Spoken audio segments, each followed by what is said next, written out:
নমস্কার, mind waves চ্যানেলে আপনাকে স্বাগত জানাই। আমি শ্রেয়সী শর্মা, ক্লিনিক্যাল সাইকোলজিস্ট। গতকাল ছিল 10 সেপ্টেম্বর। 10 সেপ্টেম্বরকে আমরা ওয়ার্ল্ড সুসাইড প্রিভেনশন ডে হিসেবে পালন করে থাকি। এইবারে যে থিমটি হলো সেটি হলো changing the narratives on suicide. প্রথমেই বলে রাখি, এই ভিডিওটি বানানোর মেন উদ্দেশ্যই হচ্ছে মানসিক স্বাস্থ্য নিয়ে সচেতনতা বাড়ানো। যদি এই ভিডিওটি দেখতে গিয়ে কোনো কথা শুনে যদি আপনার মধ্যে কোনো উত্তেজনা সৃষ্টি হয়, দয়া করে ভিডিওটি আর দেখবেন না। আচ্ছা, মনে মনে তো এটা ভাবনা আসতেই পারে না যে আলাদা করে সুইসাইড প্রিভেনশন ডে পালন করব, এর তাৎপর্যটা কি?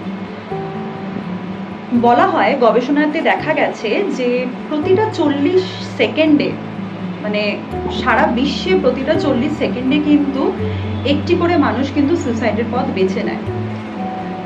আর যারাই এই সুইসাইডের পথ বেছে নেয়, আমরা কিন্তু সহজেই তাদের প্রতি কিন্তু একটা নেগেটিভ ধারণা তৈরি করে ফেলি।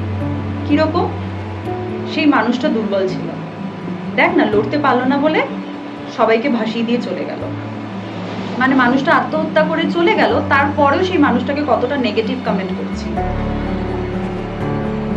তার মানে আমাদের আত্মহত্যা নিয়ে কত ধরনের স্টিগমা, কত ধরনের একটা নেগেটিভ ভাবনা চিন্তা আছে। সেই কারণেই এইবারের যে থিমটা ছিল সেটা হলো changing the narratives on suicide. আমাদেরকে প্রথমে বুঝতে হবে যে আত্মহত্যার কারণ কি কি কি লক্ষণ দেখে আমরা বুঝবো যে অপর ব্যক্তিটির মধ্যে একটা আত্মহত্যার চিন্তা আসছে, আর কি কি ভাবে আমি সেই মানুষটিকে আটকাতে পারবো আত্মহত্যার পথ বেছে নিতে। কারণ প্রতিটি মানুষই আমাদের কাছে মূল্যবান, প্রতিটি জীবন আমাদের কাছে মূল্যবান। আমরা কেউ একা নই। আমরা যদি এই ভাবনাটা রাখতে পারি, তাহলে কিন্তু আমরা অনেক মানুষকে হারিয়ে ফেলার হাত থেকে আটকাতে পারবো। এক্ষেত্রে এটা মনে করি যে মানুষটি আত্মহত্যার পথ বেছে নেওয়ার কথা ভাবছে, সেই মানুষটা হয়তো কোনো সিগন্যাল দেয় না আমাদেরকে। যেমন আমরা খুব কমনলি দেখে থাকি যে আজকে তো এই মানুষটা আমার সাথে দিব্যি হেসে খেলে বেড়ালো, কাল সকালেই হঠাৎ এই দুঃসংবাদটা কি করে এলো? আমাদের মনে সবার কাছে এই প্রশ্নটা জাগে। হতে পারে যে সে হয়তো সত্যি কোনো সিগন্যাল দেয়নি, বা এমনও তো হতে পারে সে হয়তো সিগন্যালটি দিয়েছিল, আমরা সেটাকে ডিটেক্ট করতে পারিনি। তাহলে আমাদেরকে একটু জেনে নিতে হবে যে কি কি লক্ষণ দেখে আমরা বুঝতে পারবো যে অপর ব্যক্তিটির মধ্যে একটা নেগেটিভ চিন্তা আসছে, সুইসাইড করার একটা চিন্তা আসছে। প্রথমে আসি, যারা টিনেজার বা যারা অ্যাডাল্ট হয় তাদের মধ্যে কি কি লক্ষণ দেখে আমি বুঝতে পারবো যে সে হয়তো আত্মহত্যার পথ বেছে নিতে পারে বা আত্মহত্যার কথা ভাবছে। তার সাথে কথা বললে হয়তো মাঝে মাঝে বুঝতে পারবো সে অনেকটা বেশি একাকিত্বের মধ্যে ভুগছে, সে অনেকটা বেশি নিরাশাবাদী হয়ে গেছে, সারাক্ষণ এমন কথাবার্তা বলছে যার মধ্যে একটা হোপলেসনেসের একটা ধারণা, একটা হেল্পলেসনেসের ধারণা প্রকাশ পাচ্ছে। তার কনফিডেন্সটা অনেকটা বেশি কমে গেছে। যে কাজটা আগে সে খুব ভালো করতে পারতো, সেই কাজে কোয়ালিটিটা খুব খারাপ হয়ে গেছে, কাজে মনোযোগ দিতে পারছে না, খুব অ্যাবসেন্ট মাইন্ডেড হয়ে যাচ্ছে, খাওয়া দাওয়া হয়তো ঠিক করে করছে না, ঘুম ঠিকঠাকভাবে হচ্ছে না, অন্যদের থেকে সে নিজেকে গুটিয়ে নিচ্ছে, নিজের প্রিয় বন্ধু, প্রিয় মানুষের সাথে সে কথাবার্তা বলছে না, তাদের মাঝখানে এসে বসছে না, তাদের সাথে সময় কাটাচ্ছে না, নিজের পার্সোনাল হাইজিনের জায়গাগুলো ঠিকঠাক মেনটেন করছে না, এমনকি সাজগোজটা করাটাও যেন বন্ধ করে দিয়েছে। এই ধরনের কিছু নেগেটিভ সাইন দেখে কিন্তু আমরা বোঝার চেষ্টা করব যে হয়তো তার মধ্যে একটা অবসাদের সৃষ্টি হচ্ছে, যার ফলে কিন্তু সে আত্মহত্যার পথ বেছে নিতে পারে। আর এই ধরনের লক্ষণগুলো যদি 2 সপ্তাহ বেশি থাকে, আর 2 সপ্তাহ থেকে 1 মাসের মধ্যে তার যদি সিভিয়ারিটি বাড়তে থাকে, তাহলে অবশ্যই সেটা কিন্তু একটা চিন্তার বিষয়। আমাদেরকে কিন্তু তার কাছে সাহায্যের হাত বাড়িয়ে নিয়ে যেতে হবে। ছোট উদাহরণ দেব, আমারই পেশেন্টের বাড়ির লোকের থেকে শোনা। পেশেন্টের ভাই যে ছিল, তিনি আত্মহত্যার পথ বেছে নিয়েছিলেন। তারপর থেকে আমার পেশেন্টের মধ্যেও একটা খুব অবসাদের লক্ষণ দেখা গেছিল। সে বলতো, মানে পেশেন্টের ভাই বলতো যে হয়তো এই পুজোটাই তোদের সাথে আমার শেষ পুজো, পরে পুজোতে আবার সবাই একসাথে আড্ডা মারবো কিনা কি বুঝতে পারছি না। তখন হয়তো কেউই সেটা বোঝেনি, সবাই ভাবছিল যে বয়স হয়ে যাচ্ছে, সবার তো শরীর একরকম থাকে না, আজকে হয়তো সবাই আড্ডা মারছি, পরের বছর হয়তো কেউ নানা রকম কারণে, অসুস্থতার কারণে হয়তো একসাথে আড্ডা নাও মারতে পারি, সবাই এটা ভেবেছিল। কিন্তু এই কথাটির মাধ্যমে সেই মানুষটি কিন্তু তার চলে যাওয়ার ইঙ্গিতটাই দিয়েছিল যে এই বছরটাই হয়তো শেষ পুজো, পরের বছর হয়তো একসাথে আমরা নাও কাটাতে পারি। তাহলে এই সূক্ষ্ম সূক্ষ্ম লক্ষণগুলোই কিন্তু আমরা অনেক সময় বুঝে উঠতে পারি না। হ্যাঁ, তার জন্য আমাদেরকে অনেকটা বেশি সচেতন হতে হবে, আমাদের অনেকটা বেশি অন্য মানুষের প্রতি সচেতনতা বাড়াতে হবে। আসি বাচ্চাদের ক্ষেত্রে, ছোট ছোট বাচ্চাদের মধ্যেও তো আমরা আজকাল দেখি যে আত্মহত্যার প্রবণতা বাড়ছে। তাদের মধ্যে কি কি লক্ষণ আমরা দেখতে পাবো? প্রথমত আমরা দেখব হঠাৎ করে সেই বাচ্চাটা অস্বাভাবিকভাবে জেদি হয়ে যাচ্ছে, একটু একটুতে ইরিটেট হয়ে যাচ্ছে, একটু একটুতে রেগে যাচ্ছে, কেঁদে ফেলছে, কান্নাটাকে থামাতেও যেন মনে হচ্ছে অনেকটা বেশি কমফর্ট দিতে হচ্ছে আগের তুলনায়। বন্ধুদের সাথে কথা বলতে চাইছে না, প্রিয় টিচারের সাথে, প্রিয় মানুষদের সাথে, রিলেটিভসদের সাথে, মা বাবার সাথে কথা বলতে চাইছে না, চুপচাপ থাকছে, নিজের মধ্যে গুটিয়ে থাকছে। যেই কাজগুলো, যেই খেলাগুলো তার করতে ভালো লাগতো সেই খেলাগুলো আর করছে না। হঠাৎ করে স্কুলে ভালো পারফর্ম করছিল, স্কুলের পরীক্ষার নাম্বারগুলো তার কমে যাচ্ছে, পড়াশোনার প্রতি ইন্টারেস্ট হারিয়ে ফেলছে, মিথ্যে কথা বলছে, সবাইকে এড়িয়ে চলছে। এই ধরনের কিছু লক্ষণ থেকে কিন্তু আমরা বুঝতে পারবো যে সেই বাচ্চাটির মধ্যে হয়তো কিছু ইন্টারনাল কিছু মানসিক চাপ ঘটছে, সেটার প্রকাশ কিন্তু সুইসাইডের দ্বারা হলেও হতে পারে। তাহলে আমরা বুঝতে পারলাম যে টিনেজার, অ্যাডাল্ট আর বাচ্চাদের মধ্যে কি কি লক্ষণ দেখে আমরা কিন্তু বুঝবো যে তার মধ্যে অবসাদ বা সুইসাইডাল ভাবনা হচ্ছে কি হচ্ছে না। হ্যাঁ, আবারও বলবো, কিছু কিছু সূক্ষ্ম লক্ষণও থাকে, সেগুলোর প্রতিও আমাদের কিন্তু সচেতন থাকতে। আচ্ছা, এবার আসি মানুষের মধ্যে এই আত্মহত্যার ভাবনা কেন আসে। এটা আমরা কমনলি জানি যে আত্মহত্যার ভাবনা আমাদের মধ্যে আসে অবসাদের থেকে।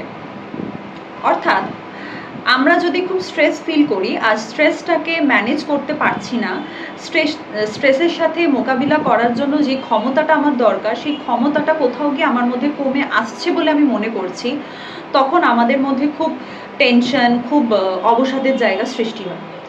এছাড়াও আমি যদি সবসময় নিজের নেগেটিভ সাইডটাকেই খুব ফোকাস করি, আমি নিজের ওপর যখন ফোকাস করছি শুধু আমার নেগেটিভ জায়গাগুলোকেই বেশি হাইলাইট করছি।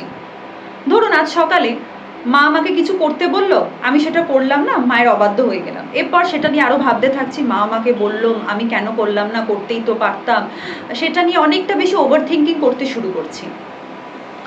বা অমুক বন্ধু আমার থেকে হেল্প চেয়েছিল, আমি সেই হেল্পটা তখন করলাম না, কেন করলাম না, অমুক বন্ধুটা আমাকে কি ভাবতে শুরু করলো, তার মানে আমি সত্যি একটা খারাপ বন্ধু, আমি সত্যি একটা খারাপ মানুষ। এরকম নানা রকমভাবে যদি নিজেকে আমি নেগেটিভ ওয়েতে লেবেলাইজ করতে থাকি, নিজেকে যদি নেগেটিভভাবে বর্ণনা করতে থাকি, তাহলে কিন্তু আমাদের মধ্যে একটা হীনমন্যতার সৃষ্টি হয়, আমরা নিজেকেই কোথাও যেন বলবো আনওয়ার্দি ফিল করতে শুরু করি।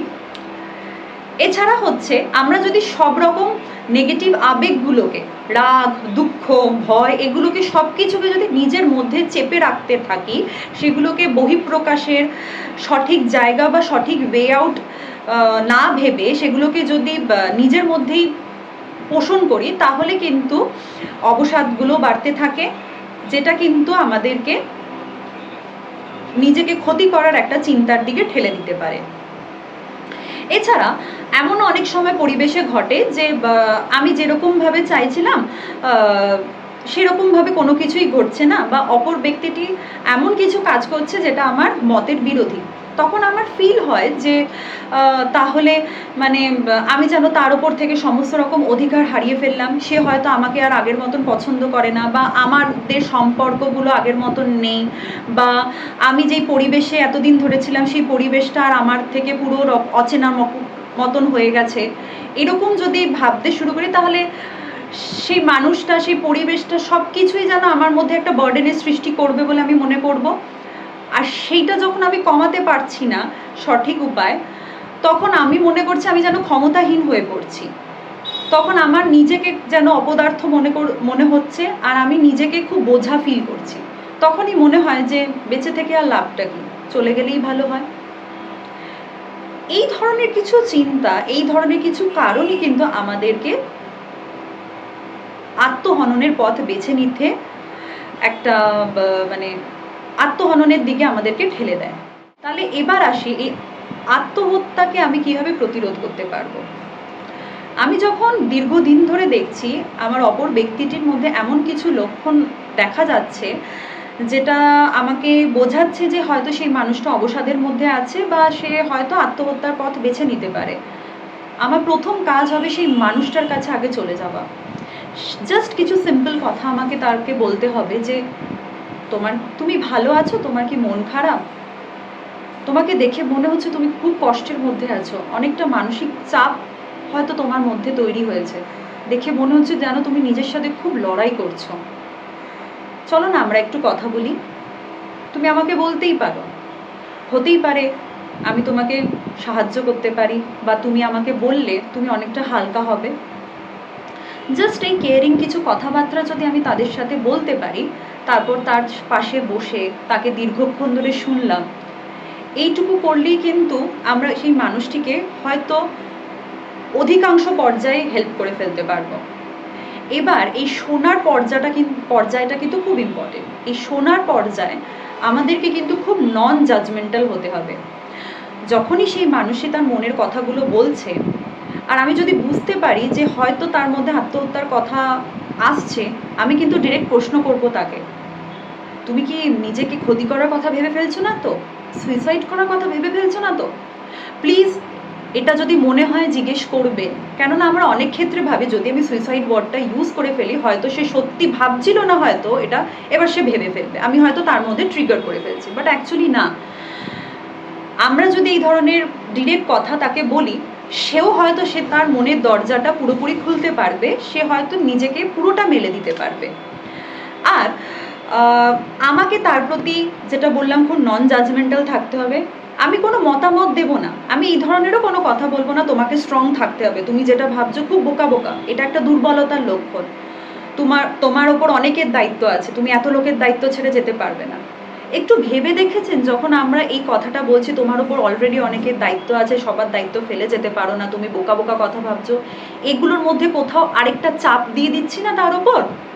বোকা বোকা ভাবছো, দুর্বলতার সাইন, এগুলো দিয়েও কি আমরা তাকে আরও নেগেটিভ লেবেল করে দিচ্ছি না? তাহলে সেই মানুষটির সাপোর্টটা পেলো কোথা থেকে? তাই আমাদেরকে প্রথমে এই ধরনের কথা বলা বন্ধ করতে হবে। শুধু একটু শুনি না, আমি যদি কোনো হেল্প না করতে পারি, কোনো মানে কোনো সলিউশন না দিতে পারি, একটু শুনলেও তো হয়। কথায় বলে না, কেঁদে ফেললে মনটা অনেক বেশি হালকা হবে, এক্স্যাক্টলি তাই। আমরা যত বেশি সেই মানুষটিকে স্কোপ দেব তার আবেগটাকে প্রকাশ করার, আর আমরা যদি সেই আবেগটাকে মর্যাদা দিই, সত্যিই সেই মানুষটা অনেকটা সাপোর্ট ফিল করে। তাহলে আমাদের তার প্রতি একটু এমপ্যাথেটিক হতে হবে, আমাদেরকে তাকে তার মতন করে সিচুয়েশনটাকে বুঝতে হবে। হতেই পারে সেই সিচুয়েশনটা আমার কাছে অতটা স্ট্রেসফুল হতো না, কিন্তু তার কাছে তো হতে পারে না স্ট্রেসফুল, সব মানুষ তো সমান নয়। তাহলে আমাদেরকে তার প্রতি একটু সাপোর্টিভ ভাবনা চিন্তা রাখাটা খুব দরকার। আরেকটা কি করব, যদি আমি বুঝতে পারি সেই মানুষটি আত্মহত্যার পথ বেছে নিতে পারে, কিছু সেফটি মেজার্স আমি নিয়ে রাখবো, যে তার আশেপাশে যেন কোনো ওষুধ না থাকে, কোনো শার্প অবজেক্ট, ছুরি কাঁচি ব্লেড এগুলো যেন না থাকে, কোনো দড়ি চাদর ওড়না যেন এগুলো তার হাতের কাছে সহজে না থাকে, যদি থাকে সঙ্গে সঙ্গে সেটা আমার নিজের তত্ত্বাবধানে রেখে দেবো, যাতে সেই মানুষটিকে আমি ফিউচারের জন্য প্রোটেক্ট রাখতে পারি। এরপরেও আমার কিন্তু একটা প্রফেশনাল হেল্প নিতেই হবে, আমি সঙ্গে সঙ্গে কোনো সাইকিয়াট্রিস্ট বা সাইকোলজিস্টের কাছে তাকে নিয়ে যেতে পারি। এরপর আসি, যেই মানুষটির মধ্যে আত্মহত্যা বা অবসাদ ঘিরে বসছে, সেই মানুষটি নিজেকে কিভাবে হেল্প করতে পারে। আমার যদি মনে হয় আমার মধ্যে অবসাদের জায়গাটা বাড়ছে, নিজেকে শেষ করার চিন্তা বাড়ছে, আমি সঙ্গে সঙ্গে কারোর থেকে হেল্প নেব, নিজেকে চুপ করে রাখবো না, আমি কানেকশন তৈরি করব, যেই মানুষটিকে বিশ্বাস করি সেই মানুষটির কাছে যাব। আমাদের লাইফে কেউ না কেউ থাকে যার কাছে যেই কোন কথাটা কমফোর্টেবলি বলা যায় আমরা জানি। এই বন্ধুর কাছে এই পার্টিকুলার কথা বলা যায়, মায়ের কাছে এই পার্টিকুলার কথা বলা যায়, বোনের কাছে এই পার্টিকুলার কথা বলা যায়, হাজব্যান্ড বা ওয়াইফের কাছে এই পার্টিকুলার কথা বলা যায়। আমরা সেই পার্টিকুলার জায়গাগুলোতেই যাব, সেই চেম্বারগুলোতেই যাব, তাই তো? তো তাদের থেকে অবশ্যই সেই সাপোর্টটা পেয়ে যাব। তো কানেকশন তৈরি করব, কানেক্টেড হব আমরা। এছাড়াও নিজের আবেগটাকে প্রকাশ করব। আমি যে সত্যি কষ্টে আছি সেটা যে ভ্যালিড, সেটা যেমন নিজেও মর্যাদা দেব, অন্যকেও সেটা বোঝানোর চেষ্টা করব। নেক্সট হচ্ছে একটু মেডিটেশন প্র্যাকটিস করব, রিল্যাক্সেশন প্র্যাকটিস করব, যাতে আমাদের মধ্যে যে নেগেটিভ ইমোশনসগুলো আসছে সেগুলোকে আমরা ম্যানেজ রাখতে পারি। প্রপার ডায়েট মেনটেন করব, পর্যাপ্ত পরিমাণে জল খাবো, যাতে আমাদের শরীরটা সবসময় যেন স্ট্রেসের সাথে মোকাবিলা করার জন্য পর্যাপ্ত শক্তি পায়। এছাড়াও যেটা হচ্ছে যে আমরা একে অপরকে কিন্তু নেগেটিভ ওয়েতে লেবেল করাটা বন্ধ করব। আর সবার শেষে যেটা বলবো, আমাদের দেশে বা রাজ্যে কিছু হেল্পলাইন নাম্বার আছে যেগুলো সুইসাইড প্রিভেনশনের জন্য চালু করা হয়েছে। আমি আমার ডেসক্রিপশন বক্সে সেই নাম্বারসগুলোকে দিয়ে রাখবো। যখনই আপনারা দেখছেন যে কোনো মানুষটি সুইসাইডাল প্রোন হয়ে যাচ্ছে বা কোনো মানুষের নিজের মধ্যে সুইসাইডাল চিন্তা আসছে, অতি অবশ্যই আপনারা কিন্তু এই নাম্বারে যোগাযোগ করতে পারেন, যাতে আমরা কিন্তু এই সুইসাইডাল রেটকে কমাতে পারি। ধন্যবাদ। যদি আমার এই ভিডিওটি আপনার ভালো লাগে, অতি অবশ্যই শেয়ার করবেন, যাতে মানসিক স্বাস্থ্য নিয়ে সচেতনতা আরও বাড়ে।